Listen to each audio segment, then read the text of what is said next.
Oh, hi, friends. Thought I'd steal a little move from Gregory Moan right there. How he'd peek behind the book made me laugh. Good morning. Was it morning? Early afternoon, we'll call it. Welcome to another fun and exciting edition or chapter by the Great Hornspoon. We are making our way through this amazing book. And what I love about it, it is setting the scene for our next chapter in social studies when we talk about the gold rush, because some of the people that were fleeing to California, maybe not fleeing, dashing to California to get there first, might have gone around the Horn on a boat, just like Praiseworthy and Jack are currently doing right now. So before we start, I kind of wanted to tie in the social studies. Some of you may not be familiar where Brazil is. So I whipped out my social studies book. You can see here, this is a picture of South America. And we were just in Rio de Janeiro, which is in Brazil. And that's where Cut-Eye Higgins jumped in a rowboat, rowed to shore with good luck. And they are now continuing going farther south, and then they're talking about going around the Horn. And this is called Cape Horn, but cool people call it going around the Horn. Keeping in mind that Antarctica is right here. So obviously the weather is going to be getting quite cold. So it was super warm up here. Now they're going to start putting on layers. And I told you about the sheep herders down here often have fires going day and night to try to keep their sheep warm because it gets super cold around here. So Captain Swain's plan is to go around the Horn, go back up around this way, and then make his way up to California. Now, you know, Captain Swain is a very unpredictable dude. So you never know what his plan is. But there's going to be some adapting going on in terms of clothing. Obviously, they need to put a whole bunch more layers now that it's getting cooler. And, you know, I would also think that fear would start setting in because a lot of ships were shipwrecked around the Horn. The currents, the waves, the two oceans coming together create a really dangerous situation. There's lots of rocks there as well. So I'd imagine fear. I'd also imagine excitement because that's more than halfway on their way to California. So they might be thinking about the gold that they might be getting soon. So let's get started. Classes, always. All right, chapter 5. And by the way, you can do it either way. You can follow along in your book, or you can just sit back, relax with your headphones, and you can let me do all the work and just listen if that works better for you. All right, chapter 5, Land of Fire. The days grew shorter. The Lady Wilma beat her way toward the tip of South America, and summer faded quickly from the sea. Jack, who had been going barefoot for weeks to keep cool, now put on his shoes to keep warm. The gold seekers put away their straw hats and dug in their sea chests for woolen underwear. Off the coast of Patagonia, Jack awoke to find 6 inches of snow on deck and a school of sperm whales off the starboard bow. Soon the passengers were bundled up in great cocoons of clothing. Thin men looked like fat ones, and fat men looked enormous. Not very slimming, huh? For days, Praiseworthy and Jack watched the crew tighten the riggings and check the canvas against the coming winds and the crashing seas of Cape Horn. An air of impending adventure ran through the ship. Jack listened to tales of whaling ships disappearing forever from the roaring cape, of square riggers with their masts uprooted like trees, of brigs driven back by horrendous headwinds, and of barks wandering in endless fogs. Nonsense, Praiseworthy would say. Mere sea yawns. But even more forbidding, it seemed to Jack, were stories told of sea captains tempted by a shorter route to the Pacific through the narrow and vile-tempered Strait of Magellan. We'll talk about that later. There were ships. Their ships were sometimes cracked in two like nuts between the rocky jaws of the passage. More than one brave captain had turned back for the tender mercies of the Cape Horn herself. Stuff and nonsense, Praiseworthy would say, even though he believed every word of it. We may hit a bit of inclement weather, gentlemen, but our good captain will give the back of his hand to the Cape. He told me so himself. Why, the wild bull of the seas could navigate these waters with his eyes shut. Well, said Mr. Azariah Jones, I hope he doesn't try that. It'll suit me fine if he keeps both eyes open, and then some. The mountainous Yankee trader wore a muffler tied around his face as if he had a toothache to keep his ears warm. In the pilot house, Captain Swain studied his charts. The Sea Raven was obviously far in the lead, but San Francisco was yet a long way off. Captain Swain knew well enough of the storms lying in wait off the Horn, winds that could drive a ship back 20 miles for every one that it actually gained. Nevertheless, the nearer the Lady Wilma crept to the furious tip of the continent, the more eager Captain Swain became. These were waters to test a master's skill. Praiseworthy, who was not born to adventure, was surprised to find it decidedly actually to his liking. His face was weathering, and on good days and bad, he took his brisk laps around deck and enjoying the sting of the sea on his cheeks. I must admit, he said, to Jack, that I'm rather keen on having a look at the notorious Cape. You might watch for the fires. Fires, said Jack, attempting to keep up with Praiseworthy's long stride. At Tierra del Fuego, the captain tells me the natives keep great fires going day and night, keep themselves and their sheep from freezing. Tierra del Fuego, land of fire. That's what the name means. A burst of spray rose from the bows and fell like rain. Land of fire, said Jack. I guess I'll watch for it.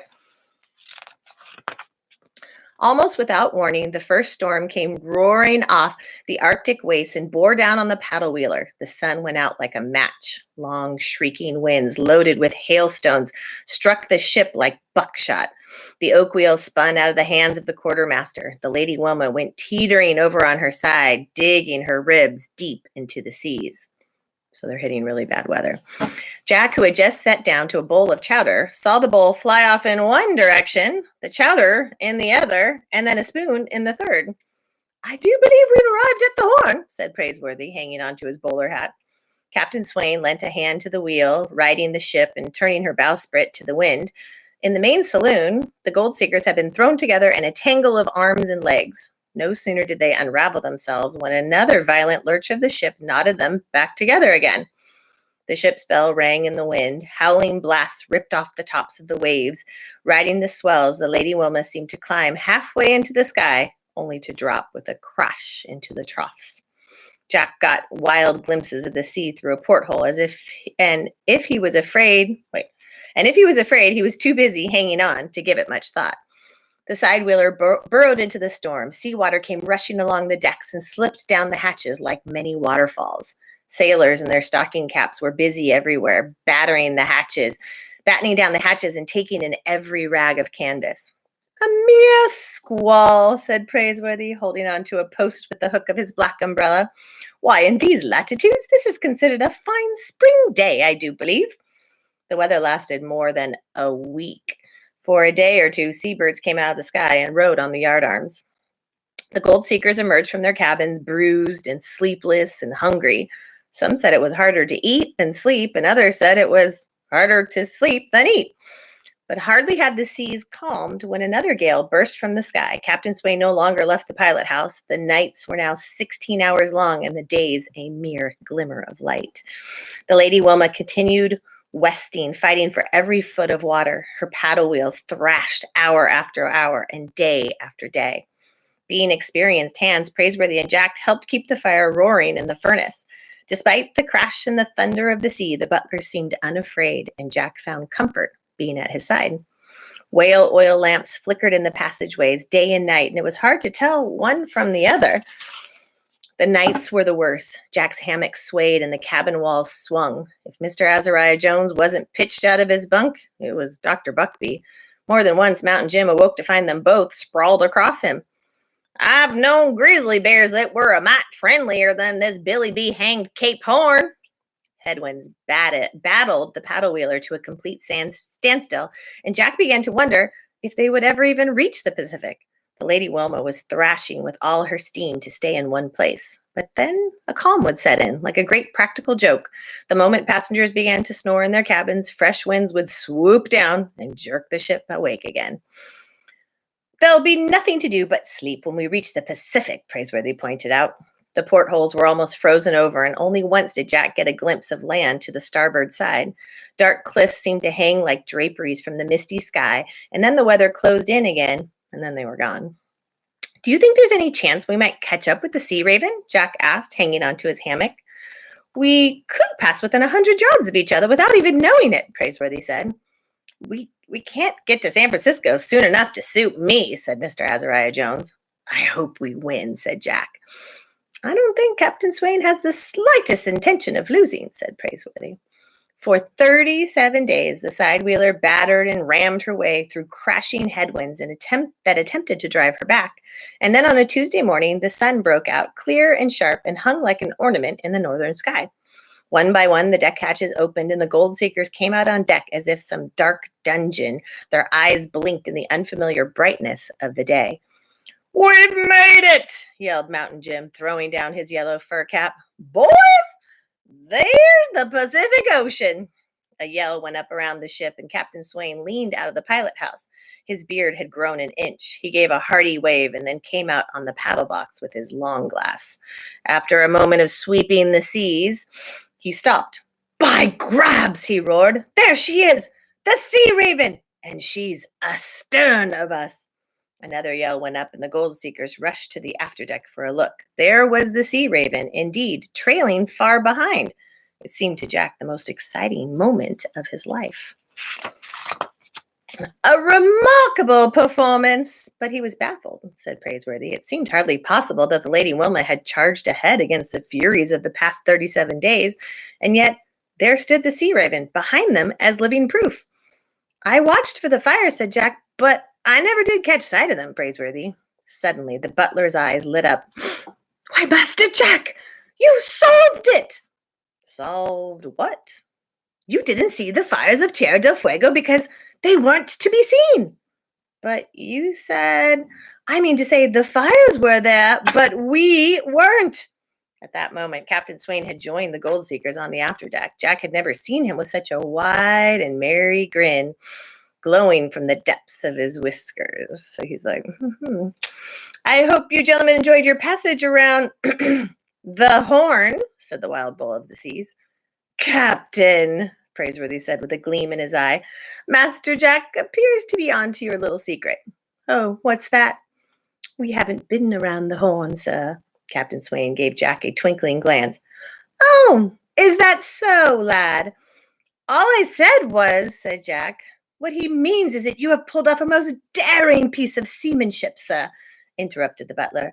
"The reason Master Jack didn't catch sight of the great fires at Land's End, why, the reason, sir, is that you took the Lady Wilma through the deadly Strait of Magellan." "The Strait of Magellan, you say?" The captain rubbed his plump nose. "Why, that's a regular graveyard for ships." And then he gave Jack a heavy squint. "Of course it does. Cut about 100 miles off the voyage around the Horn. Hundreds of miles. A ship's master could be tempted." "You mean to say, sir," said Mr. Azariah Jones, turning white, "that we've been bouncing around in that awful place?"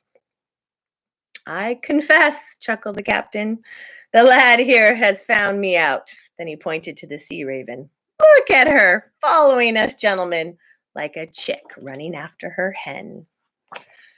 Oh, Captain Swain, Captain Swain. So once again, Captain Swain did a little switcho changeo. So the Strait of Magellan is super, super narrow. I'm going to show you on the map where it is. It's an actual strait, but it's very rocky. It's shallow in places, so boats can, run into sandbars and be stuck. Super, super, super dangerous. It's really narrow, so like two boats can't even go side by side. It's kind of a one-way thing. Otherwise, you got a problem. So he decides to take a huge risk, and he decides, well, I'm going to try out the Strait of Magellan, hoping to cut off the tip and that hopefully we can catch up with the Sea Raven. And not only did he catch up, but he actually got ahead of them. And the Sea Raven's probably doing the same thing. Like, how on earth did they get in front of us in this horrible storm and going around the Horn? There's just no way.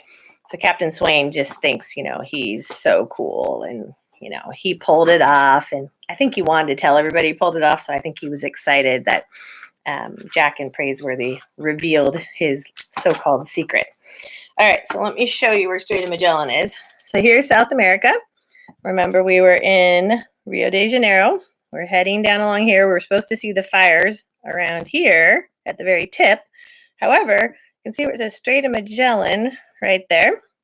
Strait of Magellan cuts off and it goes right across here. So it cuts off this whole part right here, which doesn't look like very much, but when you think about how horrible the seas are, how dangerous it is, this actually cuts off quite a bit of time. It can cut off days. So you can see right through there, they cut through there and then it ended up here, and Sea Raven is now behind them. So that's how our man, Captain Swain, pulled that one off. All right, I have kind of a ton of announcements and stuff, so stick with me here.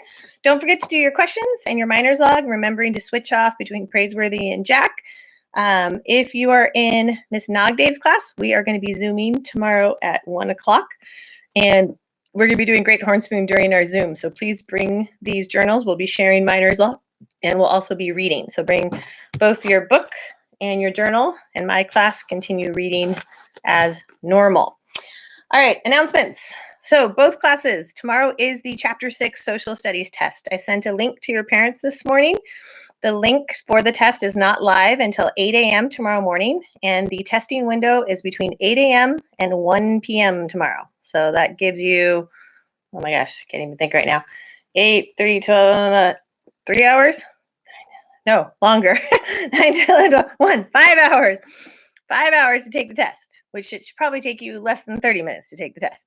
So please plan accordingly, because the test shuts down at 1 o'clock. So if you start the test at 1:50 and you're not done with the test, it's going to shut you down and it's going to score you just based on what you were able to get in during that time. So please start the test at least an hour before. So I would start at the latest 12 o'clock. But anytime between 8 and 1, you're going to go on, you're going to log in on that form.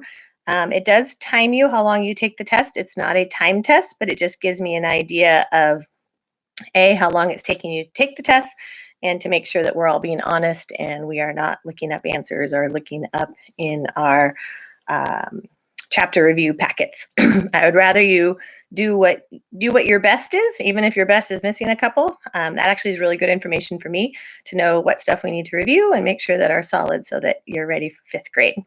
So tomorrow, social studies test, set an alarm, set a Post-it note. You don't want to miss that window and be panicked. So tomorrow, 8 a.m. to 1 p.m., the link is in your parents' email. And I think Miss Nogday was going to maybe put it on Teams too, but don't count on that. So make sure you know where that link is. Number 2, yesterday we had, for my class, we had How to Be Writing, which was awesome. I've received probably 10 How to Be poems. For those of you who haven't done it yet, please make sure that you type out on Word on the portal. Type it out, make sure your name's at the top, How to Be whoever, Aya, Ava Rose, Carolina. Write your poem, include a picture of yourself, and then send it over to me. If for some reason you missed the Zoom and you have no idea what I'm talking about, I posted Miss Lori Tom's, what's it called? Slideshow. It's called something else. I posted all these slides that she showed you during the Zoom. PowerPoint, that's what I was looking for. I posted her PowerPoint on my Edleo page under independent study. So, and also there is a framework of how you're supposed to do your poem as well. So those are 2 separate links at the bottom of the independent study page. So my class, make sure you get that into me. Due Friday, but I would rather have it sooner than later, because you're going to have social studies test on the brain. Also, what else? Zoom Friday for both classes will be on By the Great Hornspoon. I am writing the Kahoot as we speak. So come armed and ready with your devices and ready to see who makes it on the podium. And also, my class, I sent you a link I found on YouTube. There's a super cool Disney animators link where Disney animators are actually showing you how to draw really popular Disney characters. So they show you how to draw like Olaf or Marvel characters or Stitch or Minnie, Mickey, Daffy Duck, Pluto, and they break it down step by step. And you know Miss Cummins is a stinky drawer, and mine turned out really cool. So if mine turn out cool, yours must turn out cool. So if you're just looking for something fun to do and to be really proud of how it turns out and be taught by a real live Disney animator, it's pretty cool. That's it. Those are all my announcements for today. If for some reason, if you missed this live, it is going to post up on my YouTube page. It usually takes about 30 minutes to an hour. So if you missed it, you can go ahead and click on my YouTube page and you can watch it at your leisure. Happy Wednesday, everyone. Have a great day, and I'm looking forward to see how you all do on your social studies test tomorrow. I will still be reading a chapter at 11 o'clock. I know that's right in the middle of the social studies test window. So I get it. If you're like taking the test or your brain is fried and you don't get to log in and listen to me read the chapter, totally fine. You can read it on your own, or you can log in later and you can listen to the recording. All right. Have a wonderful day. Bye.